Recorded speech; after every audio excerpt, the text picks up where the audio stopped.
Welcome everybody at the Women in Tech Global Forum 2021. Very glad you're all watching. My name is Lieke Lem. I'm CEO of the Future Expertise Center, keynote speaker, TV host, and board member of the Women in Tech the Netherlands. And I'm very proud and honored to be the moderator of today's session, panel session about intersectionality. We'll talk about that in just a while. We have 4 very special, very expert guests. I'll name them and I'll introduce them a bit more later on. First of all, Ozioma Egwonwu, the Chief Strategic Transformation Officer of Burn Bright International. Welcome, Ozioma. So nice to have you here. Also, we have Bianca Tudor. She's founder and CEO at Elite Business Women and Elite Communication. Hi, Bianca. Nice to have you. Thank you so much for your time. We have Reshma Ramachandran, I hope I pronounced it correctly, Senior Vice President and Group Head of Transformation at the Adecco Group. Hi, Reshma. Did I pronounce it correctly? It is Ramachandran. So it is Ramachandra. Thank you very much. Okay, I'm sorry for that, and I'll try to remember that. And then Isabel Mauro. She is a Director, Head Telecommunications and Digital Communication Industry at the World Economic Forum. Hello, Isabel. Thank you for being here as well. Very nice to have you all. Yeah, we are talking about intersectionality. It's a term introduced by the American Black feminist and professor in law, Kimberly Crenshaw, in 1989. And intersectionality is actually an analytic framework for understanding how aspects of a person's social and political identities combine to create different modes of discrimination and privilege. For example, your gender, your sex, your class, your sexuality, religion, disability, your physical appearance, your height, and all kinds of things. It began as an exploration, actually, about the oppression of Black women in special, but now it is more expanded to include many more aspects of your social identity. So before we start off discussions and things like that, I'd like to one by one introduce our experts a little bit more and ask a first thought of them, personal feeling about term intersectionality, so that we can explore a little bit on the term. And I'd like to start off with Isabella Mauro. Like I said, she is the Director, Head Digital Communications Industry of the World Economic Forum. As a part of her role, she manages the portfolio for the telecom communication and is responsible for managing and implementing the industry's initiatives, including industry transformation, digital inclusion, and impact of technology on the economy and society. And prior to this role, and I find it very interesting to also mention, she was head of the international affairs at the GSMA, where she was responsible for government and institutional relations at a global and regional level. She has a master's degree in European politics and policy from the London School of Economics, and she speaks fluently French, English, Italian, and Spanish, but we'll keep it with English today. Hi, Isabel. Thank you so much for being here. And like I said, I'd first like to have your first thought on the term intersectionality. What's your own view on it? What does it mean for you? Thank you for the very long introduction. It makes me look maybe older than what I am actually, all these lights behind me. But yeah, I find, so I just, for me, I find the word actually, I personally find the word intersectionality itself very complicated and quite technical, when in fact I think it is something that is so human at the basic and needs to address a problem that is just about humanity, right? But if you ask me what it means, I think it's a mindset. It's something that, personally, I would like to do myself and see everybody apply to everything, our family, our work, our friends, our social network, on the way we approach everything, the way we approach art. Right? Like art also needs to be across section, across races, gender, ages, economic backgrounds. So it permeates all aspects of society and of the economy as well. So to me, that's what it is.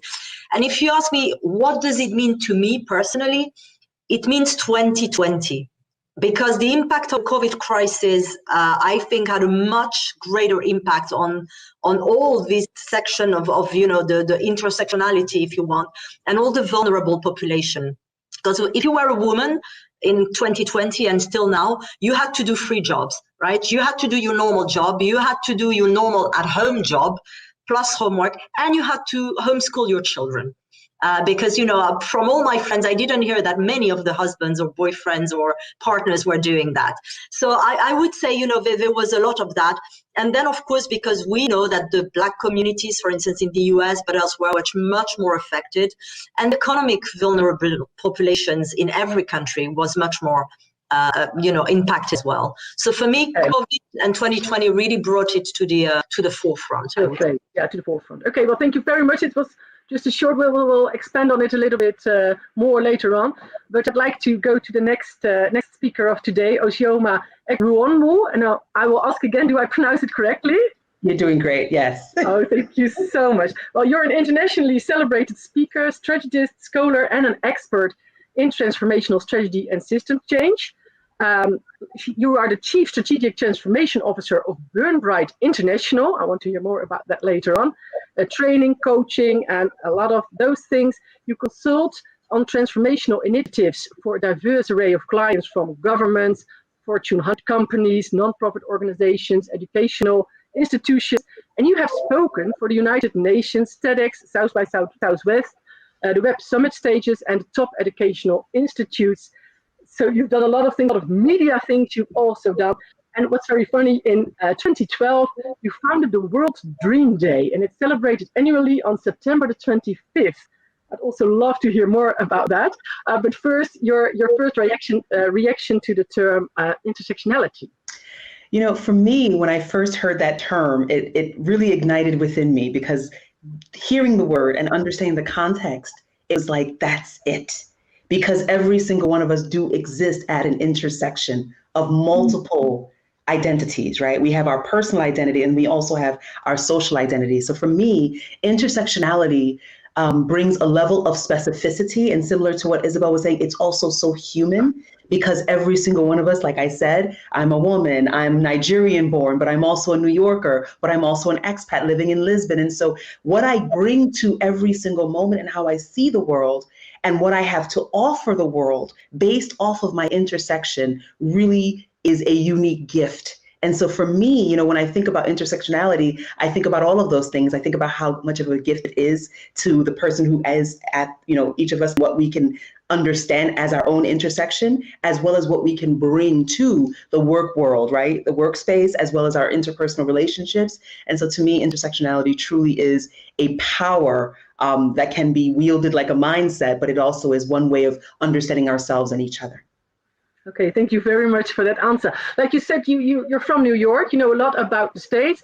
First, I'll now make this first round, but afterwards we'd like to hear the differences between Europe, of course, and the United States, because I think, especially with not only with gender, but with race, etc., it's a big difference if you're in Europe or America, but maybe I'm totally wrong. I'm not sure. As well as my Nigerian identity, because that's where I was born. So for me, the core is also as an African woman. And so each of those pieces plays a role in a very powerful way. So glad to share. Yeah, I'd love to hear more. But first, I go to the next one, and I'll ask you to put on your microphone Reshma Ramachandra. I hope I do it correctly now. It's difficult for me. I apologize. Thank you very much. Great that you're here. We heard you just started your new job as a Senior Vice President at the Adecco Group. So very busy, but still found the time to join us. So very grateful for that.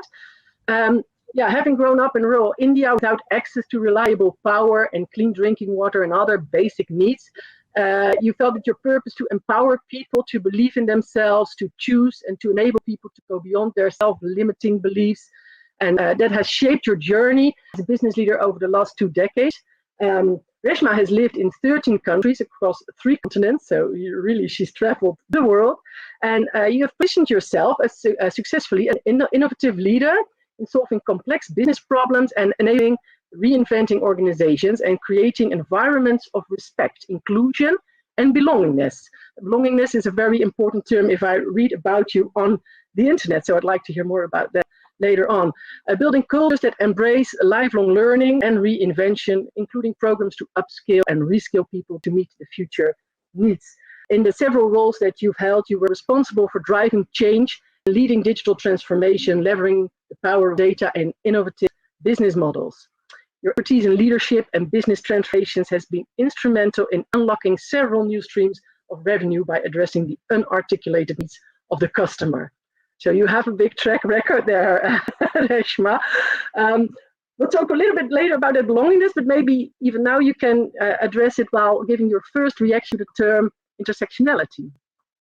So I think, both intersectionality and the more commonly used diversity and inclusion, both of these are terms which I started exploring when I moved out of a position of privilege to more of a position of discrimination. So, and intersectionality was something that I personally looked up around 2014, 2015, my time in Europe. And 2015 is when the word also got to the Oxford Dictionary, right? And as both Isabel and Oshioma have said, I think it's more about where do our experiences intersect, and what does that actually intersection mean both for us, so for me personally, and what does that intersection mean for people around me. And I think it's very powerful. It's very powerful, and because it is powerful, I think it's complicated.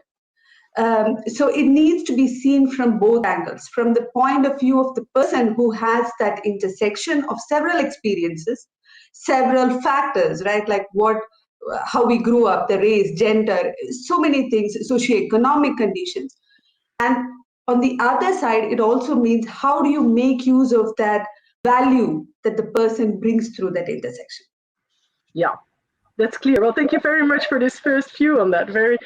I'll ask that later on, but I want all of you to think about it. Can it also be a big chance to have multiple levels of that identity on that intersection? Because it's not only a threat by discrimination, but it can also be a chance to know what's going on, etc. But before we dive into that, I want to go to our last expert of today, Bianca Tudor. Welcome. Thank you very much for taking the time and being here. Bianca is founder and CEO, Elite Business Women and Elite Communication, Senator World Business Angels Investment Forum. And she wants every girl to know that her voice can change the world. Bianca Tudor, a woman entrepreneur supporting women entrepreneurs, CSR addict, founder of many entrepreneurial projects such as the Elite Business Women and EBW Investment Fund. At Elite Business Women, they believe that sharing economy and empowering women is important. It's a network of women entrepreneurs, 11,000 from Romania, the UK, Portugal, Italy, and expanding now by launching the Elite Business Club. Is that correct, Bianca? Yes. Are you expanding now? We are expanding, and it is amazing. And with COVID-19, it was also a great opportunity for me to scale up online. So thank you so much for the introduction. No, thank you. Do you have a first view on the subject? Yes. First of all, I'm really happy to be here and to listen all these amazing speakers. In my point of view, it is always difficult to embrace the fact that we are so different in race, in gender, in religion or sexual orientation, in a world in which all we need is the feeling of being accepted and loved. If you remember when you see a small child, when she is born, he only wants to be accepted and loved by his mother. So this is what we want as humans, as social beings. On the other hand, what we need is basic education and training on the positive results we have when we embrace equality, diversity, intersectionality, and other examples like that. And as well, I would really love to have more examples and role models from discriminated categories, people of color, disabled individuals, young women, elderly people, or LGBTQ people. So this is my takeaways on this topic. Okay, well, thank you very much for that. That was a short introduction of all the four speakers on the subject. Now we try to see if we can get a little discussion going. And I'd like to start off with Oshioma, because you say that intersectionality is not necessarily about discrimination. Could you elaborate a little bit on that? Because with Burn Bright, you're focusing on the transformational strategies, and I'd like to hear from you what you do in some of the key transformational opportunities to embrace that intersectionality in the tech mainly. Yeah, well, I mean, when I say that intersectionality is more than just discrimination, I think, we draw from kind of approaches that are kind of rooted in appreciative inquiry, right? Which is that if all we're going to inquire into is is deficit, we're going to get more of deficit, right? And so if we are only looking at intersectionality from the frame of discrimination as opposed to the larger context of whether it's workplace culture, whether it's about, inclusion or belonging or all these other concepts. It expands the meaning. And so it's not to say that it's not about discrimination. Of course, it's rooted in that. If anyone has ever seen any of the amazing talks by Kimberly Crenshaw, we know that it was rooted in the overlapping discriminations, right, that a Black female faced, and the awareness that many Black women felt racism within the feminist movement, as well as sexism in the civil rights movement. And so that overlapping awareness creates a certain category of experience. Now, from that category of experience, if we take it into the world of tech and we talk about the nature of whether it's product development, whether it's about, workplace culture, the intersectionality and the awareness of that impacts everything from how we design user experiences and user journeys, to how we develop products and services and offerings, to what kind of culture we experience in the world of tech.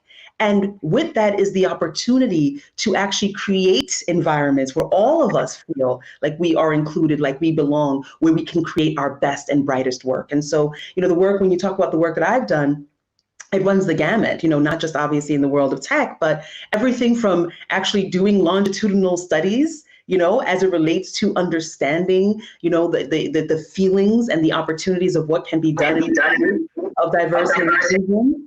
It runs everything from even having traveled in America to the Deep South and done racial healing dialogues and conversations to understand how certain communities can actually heal from racial pain and suffering and hurt, deeply entrenched systems and structures.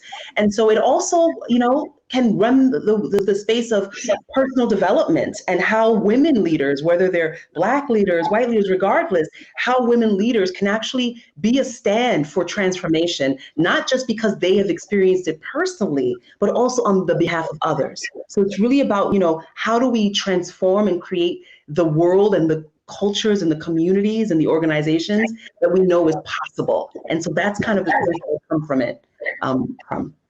Yeah, and it's funny that you say that, because I, in all my privilege, I'm white. I'm a woman, of course, but I'm white. I'm straight. I'm from a good family. I have studied. And when I was asked to do this panel, I was like, am I the right person in place? Because I have never experienced the true depth of those problems, I'll call them. So I was kind of surprised, but I find it very funny that you say it's especially also for people who do not stand on that intersection themselves to take that. So and I'm part of it, actually that I'm here now to learn. And part of that is the reality that, I will never know what it's like to be you. You will never truly know what it's like to be me. But if you can elevate your awareness and your understanding, you can be an ally, you can be a collaborator in dismantling the systems that hold us back.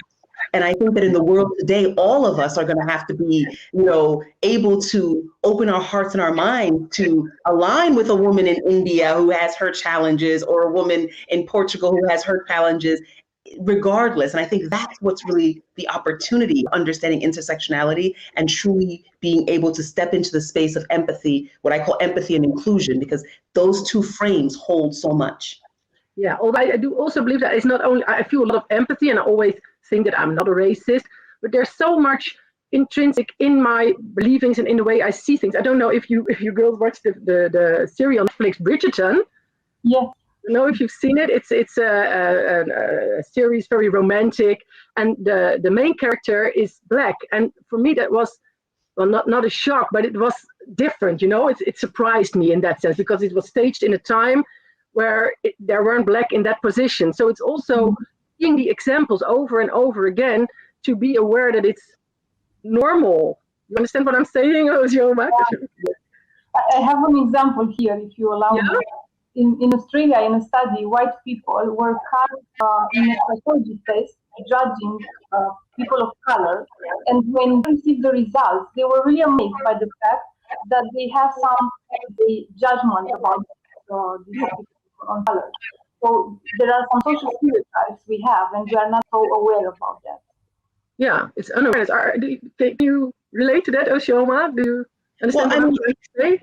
I mean, what Bianca is really speaking about is unconscious bias, right? And how do we make unconscious bias more conscious? And then how do we actually create systems, structures, collaborations to dismantle what gets created? Because again, there's unconscious bias, and then there is truly conscious bias, and we need to acknowledge that there is conscious bias, and it is playing a role.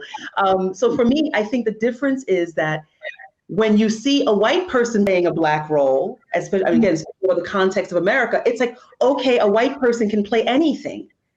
But when you see another person playing, it's like, wait a minute, that person's not necessarily supposed to play that. And I'm looking forward to all of us evolving and emerging into an awareness where we can have more of that fluidity around what is possible for a woman, right? It's not just about ethnicity. We have the same thing happening in terms of a woman can't do this, a woman can't do that, this gender can't, this sexual orientation can't do this and that. So it's really about being able to have it so that when you see that the next time in like a show like Bridgerton, you may be like, oh, I didn't expect that, but immediately then another awareness rises to be able to say, wow, how amazing is that? And yes, too, that can be so. I'm sorry for the stupid example, but it was the only thing that came up in my mind because I was so confronted with my own, like you said, unconscious bias in that sense. I was like, okay. Reshma, I want to go back to you because you spoke, like I said, a lot about that belongingness. Can you elaborate on that? What do you mean with that and how important is that?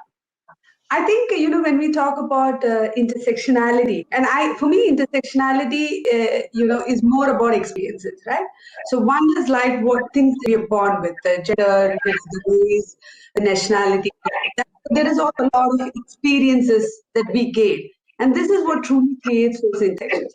And when I talk about belongingness, it's always looked at from the point of view of the person who has the privilege. So, when you just made the a comment as well, Like, where you say, I don't think I'm racist. And I don't think you're racist. I don't think you think of anyone as lower than you or, that other person doesn't deserve what you deserve. But I don't think it is about being from your point of view. I think it's also from the point of view of the person who has never experienced something like that, right? So for me, when I migrated to Europe, what I see through my eyes is very different from what someone who grew up here has seen through their eyes. So it's not necessarily about saying a person who is a privilege. So I don't speak the local language. I'm a woman in tech. I'm a woman of color. So all of this actually plays a role, not necessarily from a discrimination point of view, but it's also a question of when I look around, I don't see anyone like me. So do I feel belong? I belong. I don't. And sadly, I don't. So if I don't feel I belong, I can't bring my best self to work. I can't use my experiences that are so powerful to create something that is actually useful for the world, that is actually useful to our customers, right? So for me, the question has always been about how do you actually make a person in the organization, in the society, that they feel belong. It's not about me. So when I'm on this side, it's never, as a leader, it's never about me. And I tell others, my peers, my people around me, it's never about us. It's about acknowledging that we don't, and as Oshima very rightly said, I can never be someone else. And someone else can never be me. But it's acknowledging the fact that, everyone has different experiences. And because of that, they actually see the world in a different way that we see. So how do we give them the confidence? How do we give them that safety net, psychological safety, to say that it doesn't matter which way I see the world, what is the lens that I use, but I can bring my whole self to work, which would then unlock everything, all of my potential. So I focus a lot on the belongingness, and I think it's very powerful, which is the only thing that can lead to the next level. When we talk about inclusion, for example, that's the only thing that can lead to that. I need to feel belong. It's not about whether you include me or not. I need to feel at home. But that sounds, first of all, I'm being the advocate of the devil, of course. It sounds a little bit easy, and it also sounds a little bit like you put it on yourself only because you need your environment to belong, right? I mean, it's how you feel. But if I don't give you any space, if I don't give you any opportunity, just because of your name, of your gender, or your whatever, then you can feel belonging. But I mean, You can't, and I think this is two-way, right? So it's not, I don't say I put everything on me or the individual, but I think this both ways. So it's not really a question of how I bring myself to the society or to the world, but I also think it's a question of how the society or the organization itself. So where organizations where there is more awareness, there is a more sense of belongingness. Organizations which are less aware, and this is probably got to do with unconscious bias and some amount of conscious bias, where you say, and I use this example a lot, where you say, as a woman, how can she be the head of engineering, or how can she lead technology? How can she lead something in digital, which is very tech? I think this is unconscious bias, right? You've never seen someone in that position doesn't mean that she cannot do it. Yeah. So I think it's both ways. So it's not, I don't think the onus rests only on one side. I would say it is both. But if you don't have that sense of belongingness, especially for the individual, I don't think you can bring the power of all your experiences to a fruitful result. Okay, it's very powerful. I love really the way you say that. Thank you very much. Bianca, wanted to take you in the conversation. Do you have any comments on what was just being said by Oshioma and Reshma? Well, I love their opinions, and I think it's really great that we have diversity in the panel. First of all, let's say as an example, I've always been really young. I started my career at 19 years old, and I was the youngest in the first company in which I had my first job in a bank. And then at 23, I was a team leader. At 26, I started my own business and so on. So I had always this mindset that I had to do things, and people always told me that it is not possible, that I'm too young, that I'm a woman, I'm a young woman, in a world of men. So we'll get that. We will receive a lot of, let's say, social stereotypes in our way. But if they tell you it is impossible, remember that it is impossible for them and not for you. So this is my takeaway in my 14 years of career. And I just wanted to say that to all the women who are out there, who are young, they are ambitious, they are determined.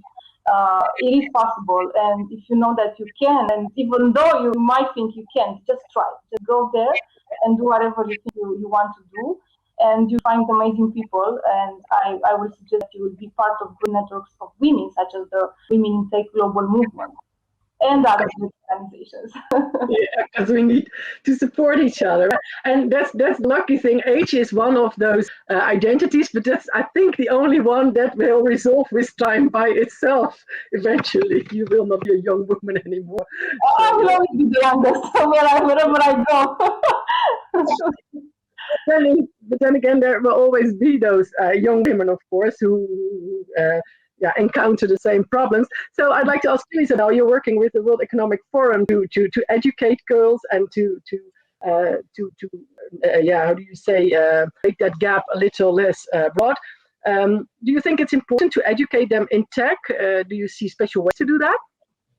Yeah, I think it's very important, but it's not the sort of answer to the solution, if you want, to everything. I think it is important, and it's a big part of the solution because I think it will help eliminate the stigma, right? That an engineer has to be a male, that a mathematician has to be a male, or we are used to that, right? Or that's coding is just for male, and I think that in itself will give better access to technology, but to the workforce at large. Because today, when you work in retail, in healthcare, or in banking, on any other sector, you need access. You need an education in technology. You need to be able to, even just to work in administration, be an admin in a company, you will need to have had computer skills, right, to do that job. So I think that is critical, that from a very early stage, you need to give access to technology, and that schools in particular should have access to technology from a very early on stage. And had it been happening much earlier, we wouldn't have had the 250 million of kids that are out of school at the moment that don't have access to education. Because through COVID, if you're not online, if you don't have a laptop at home or a tablet, you cannot go, you cannot be educated. So I think this has to really become an integral part of the education. the access. So it's not just the study in STEM, it's access to technology in school from a very early stage, I think is really critical. And it's also getting critical because it will give access to girls as well as boys, to any background, whatever background you are in that school, then you will have access and you will be given the same opportunities. So I think that is really critical. And I think one of the other things as well that we often think, it's, if you think of that, there are 40% of the girls and women that still live in countries that have failed on gender equality and that are still failing on gender equality. And so that is also an enormous problem we have to address from all angles. And if tech can help, in bringing awareness of that, just by collecting the data, right, of what is really the true situation on the ground, I think that already in itself is a very powerful tool to make that number go down and provide more access. So definitely for me, and intersectionality, you see, I really have problems saying the word. It's, for a French person, it's too complicated. It's really much more than this, just the STEM studies. It permeates along to everything. Okay, that's clear. Well, you're speaking about people not having access to all those things. I'm going back to you now, because you said yourself in your biography that you grew up in a rural area without a lot of access to even water or electricity. Could you share a little bit about your personal story and how you got out of that place and into the world and into tech?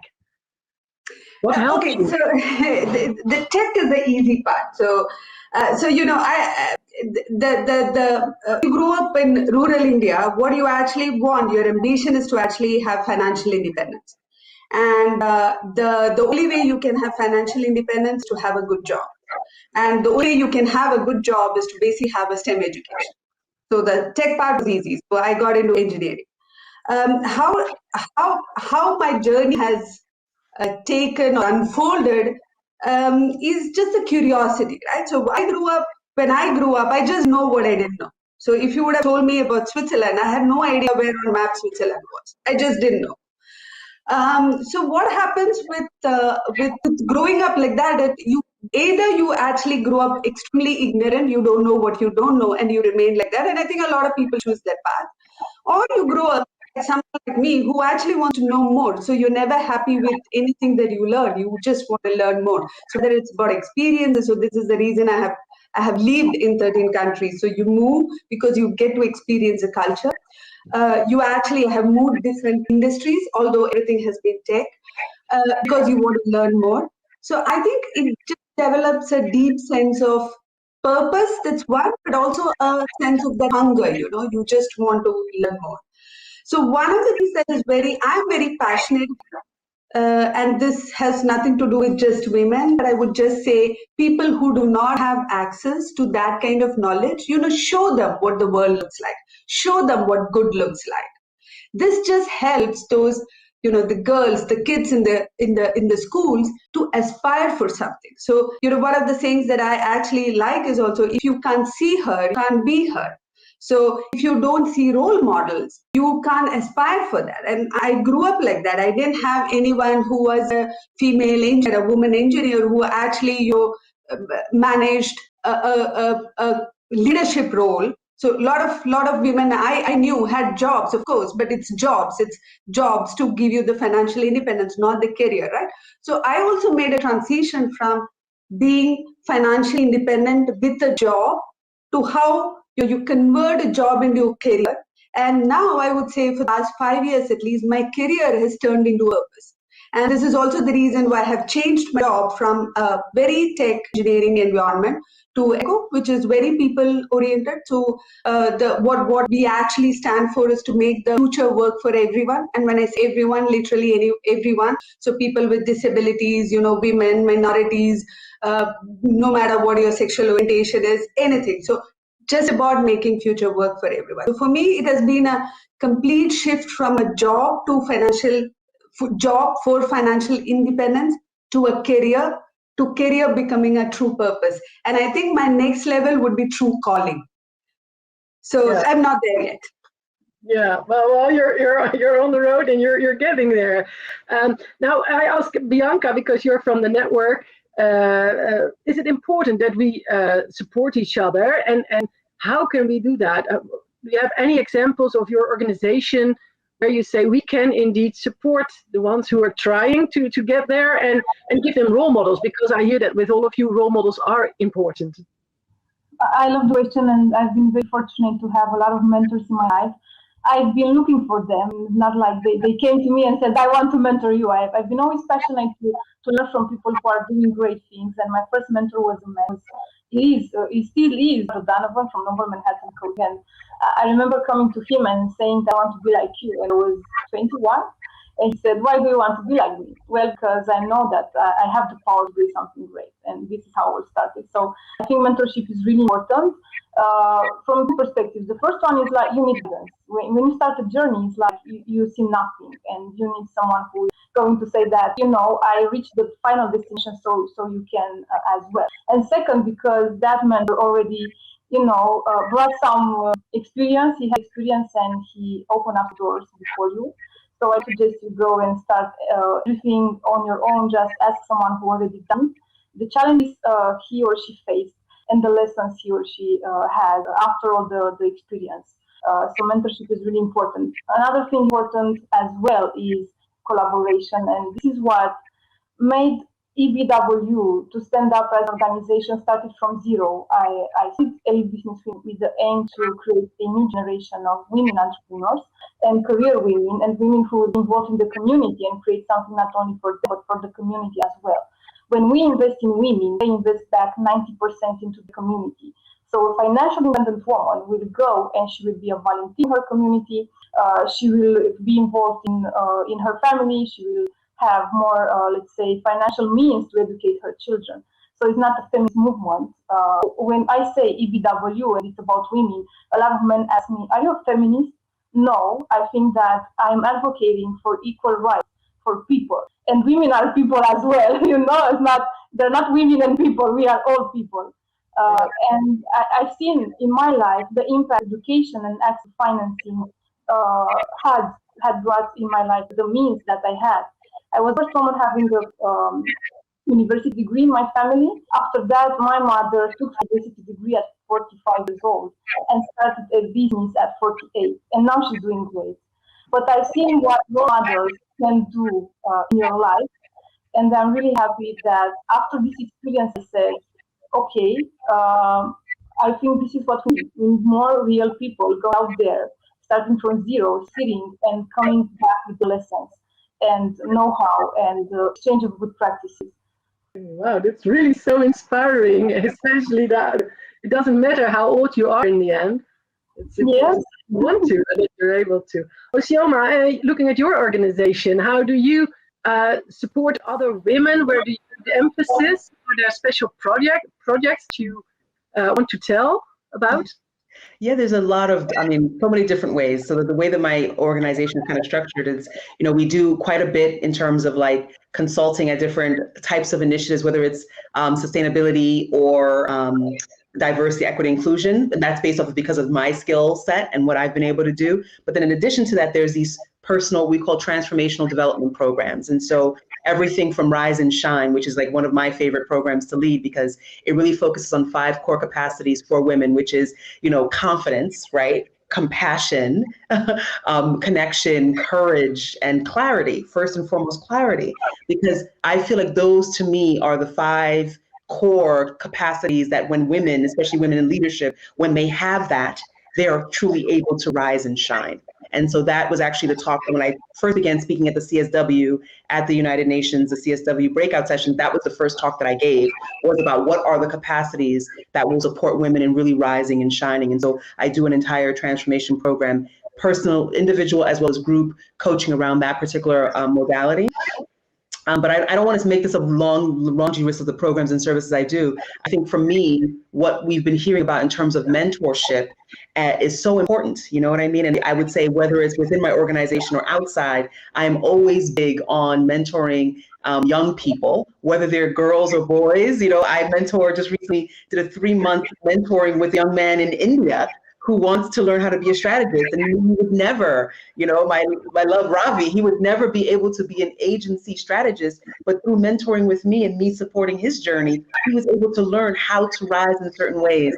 I've done that with women as well. So I always feel that it's exactly it. If I can't see it, I can't be it.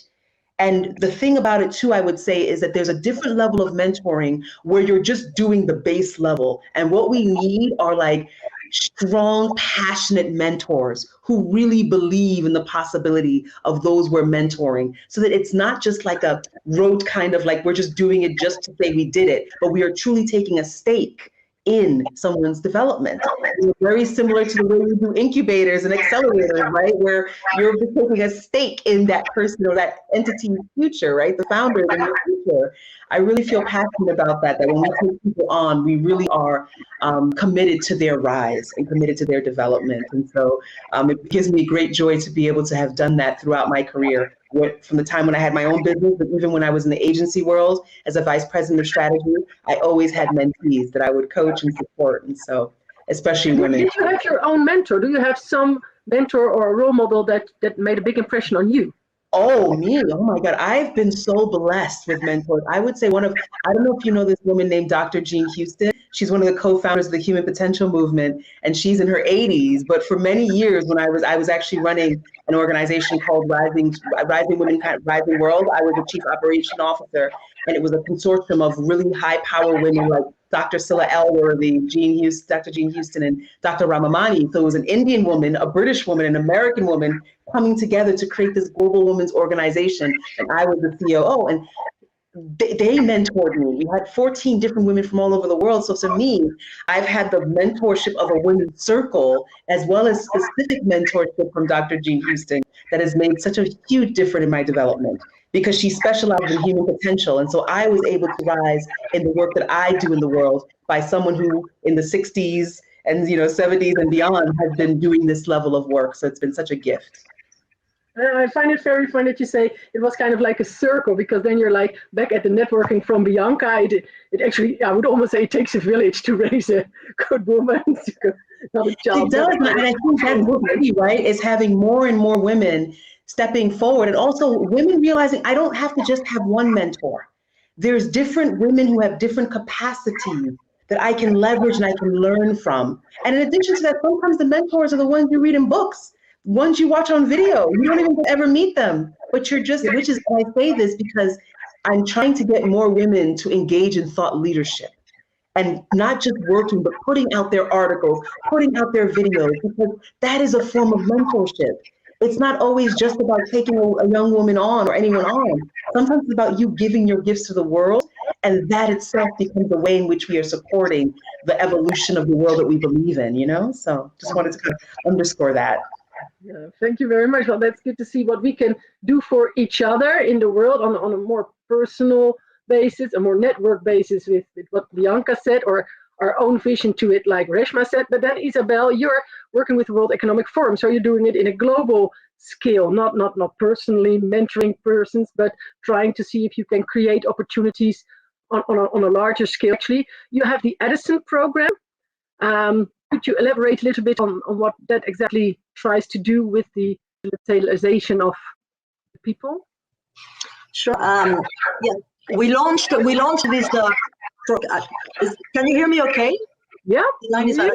We launched this initiative called the Edison Alliance 2 weeks ago during the Davos week, which was of course virtual this year, and it's really, the scope is really to accelerate digital inclusion. And the vision is to ensure that every person can affordably participate in the digital economy. And we've been at this I've been in this industry for 20 years, and I would say that the last 10 years at least have been dedicated to bridging the digital divide. And yet we still have 3.7 billion people out there, right, that do not have access. They have access, but they're not online.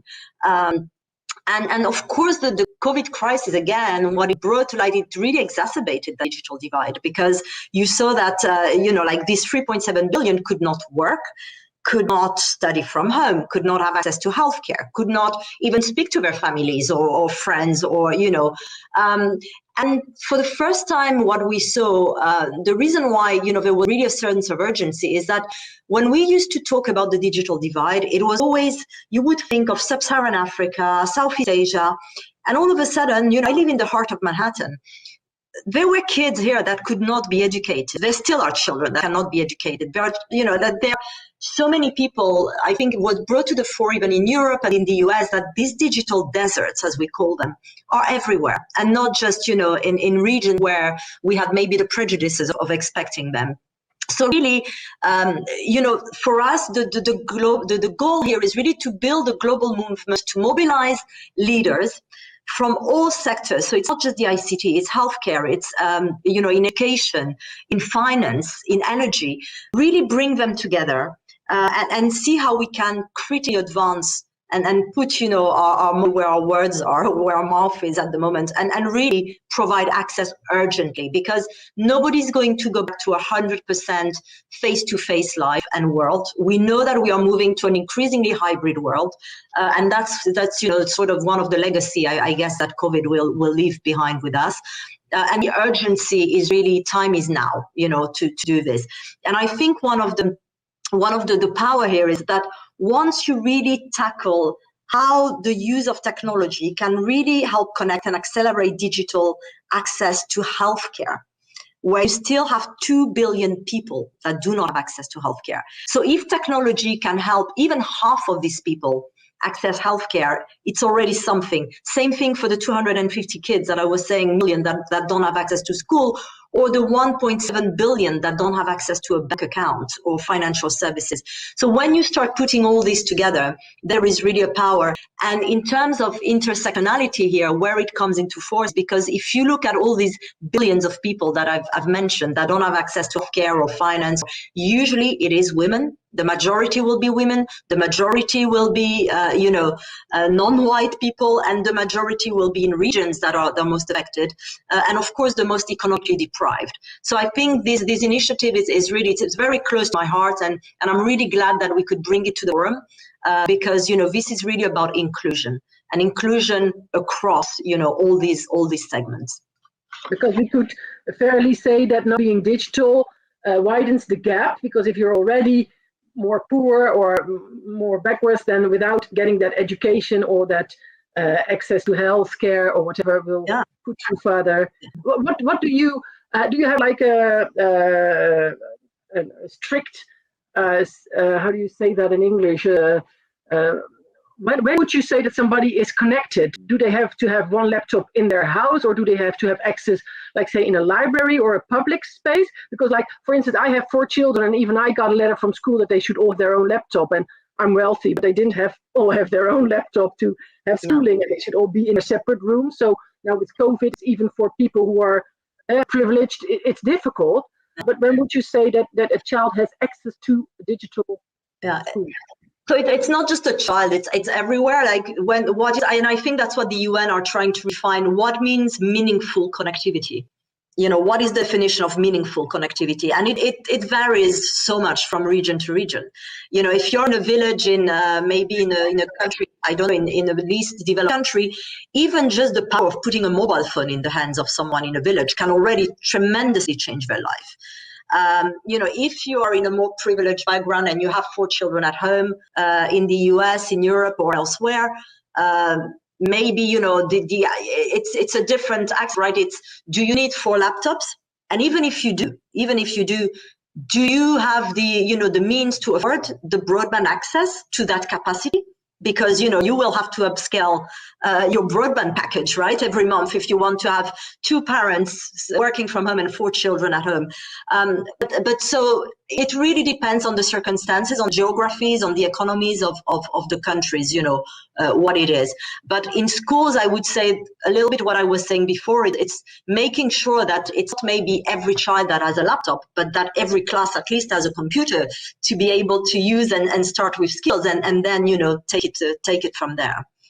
Yeah, thank you very much. Oh, the time is running fast again.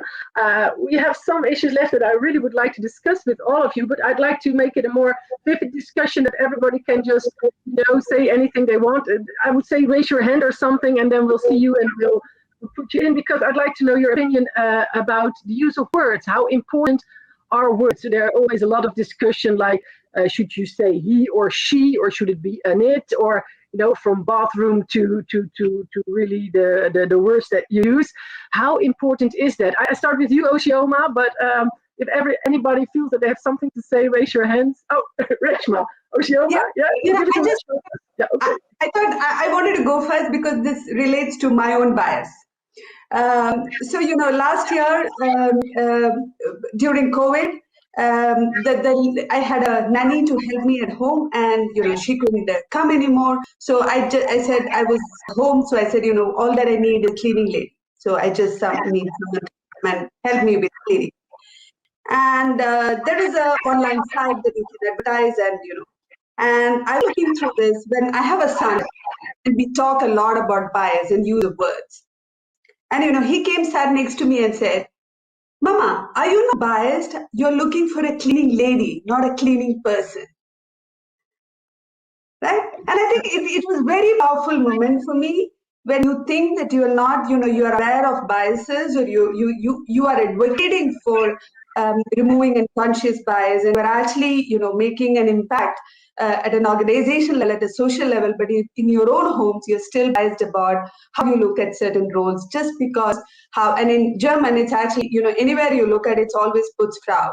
So Frau is the lady, right? So it's always lady. So I think words are extremely powerful because it's not about our own biases. It's about how or how not we are passing on our biases to the next generation.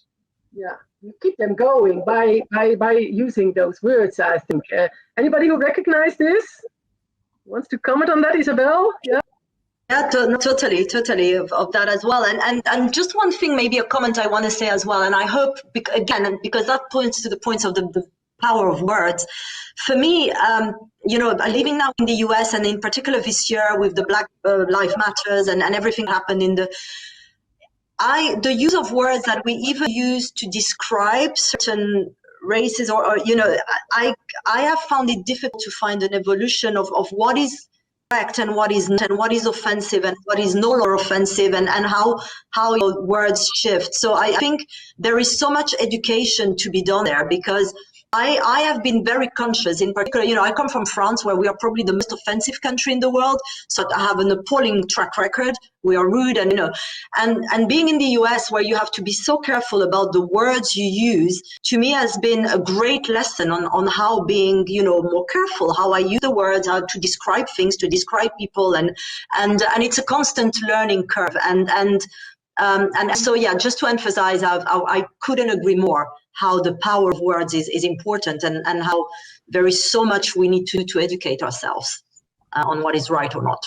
Okay, Ocean. Yeah, I completely agree with what Shadrin said, and also what Isabel said, and also just kind of pointing to the fact that it's also about, right, we're talking words, but we're really talking about culture. And culture is fluid, and how we use words and representations are very fluid. And, there was a time when it was Negro in America, then it was African American, and now it's Black, and it was a small b, but people wanted a big B, and it's going to be like that. And so for me, I would advocate being able to embrace how culture and words and the meanings are constantly evolving. But then you also have, ways in which people feel that how do certain words or certain acronyms speak to solidarity? And then also, how do they obfuscate and kind of gloss over the issue? So you have things like BIPOC, right? Black, Indigenous, people of color, all grouped together. And then there's Black people who still feel that that's actually getting away from issues that are very much rooted in Blackness. POC, people of color. But wait, what about the issues that are going on there? Diversity, but we're really talking more about women than we're talking about, ethnicity. And so I think for me, more than just about the nature of words, it's about how are we wielding these words, and in what situation are they being used to empower and to support the dismantling? And in other ways, are they used to continue to keep the status quo in place? And I think that they can be doing both. So that's important to pay attention to, how they're being used and what purposes they serve in their usage. Yeah, I understand, because in some way you could also use it as a disguise for the real problems. Like we have people who solicitate with a different name so that they will be easier called for a conversation. But in fact, they're lying about their identity. I have a friend who gives all their children the name of the opposite sex. So if she has a girl, she gives it a boy's name. And I kind of like feel, are we moving too far with that? Are we not, like you said, disguising the real problem? The problem is not the names. The problem is that you treat people differently if they have a certain name. Maybe that's not exactly what you were saying.